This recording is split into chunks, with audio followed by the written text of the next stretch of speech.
A few days ago, on May 1st, 2025, the U.S. Department of Health and Human Services and the National Institutes for Health announced the development of the next generation universal vaccine platform, Generation Gold Standard, using a beta-propionlactone inactivated whole virus platform.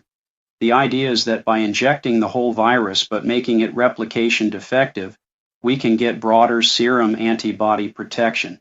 This idea is not new. The injectable poliovirus vaccine, for example, is supposedly made replication defective by using formaldehyde.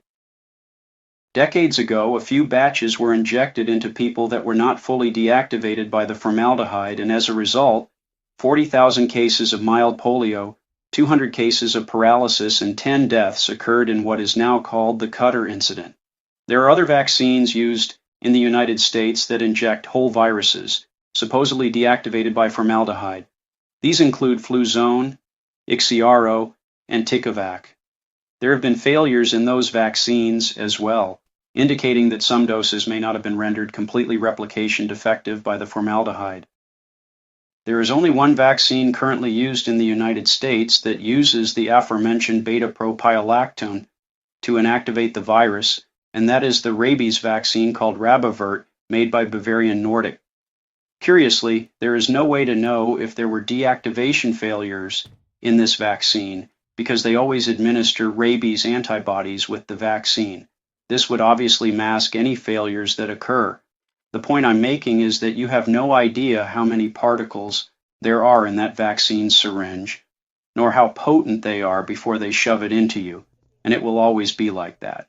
What the NIH wants to do is inject you with, or perhaps inhale, a product called BPL-1357 that contains 4 whole, supposedly replication defective viruses at once.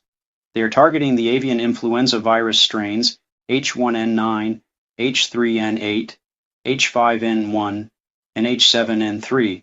Since inactivation of these viruses by beta-propionlactone leaves all the proteins on the virus's shell mostly intact, the idea is that a broader serum antibody response will be built since we're not injecting just one protein or the message to make just one protein. It is true that a broader immune response will happen, but think this through. It takes a couple of weeks to ramp up that antibody response, so the deactivated viruses that get in you either by injection or inhalation are not just going to float around in your bloodstream waiting for robust antibodies to be built by your B cells. They are going to attach to cellular receptors just like they would in a normal infection. This is going to create an inflammatory immune response that will result in undesirable vascular and neurological adverse effects.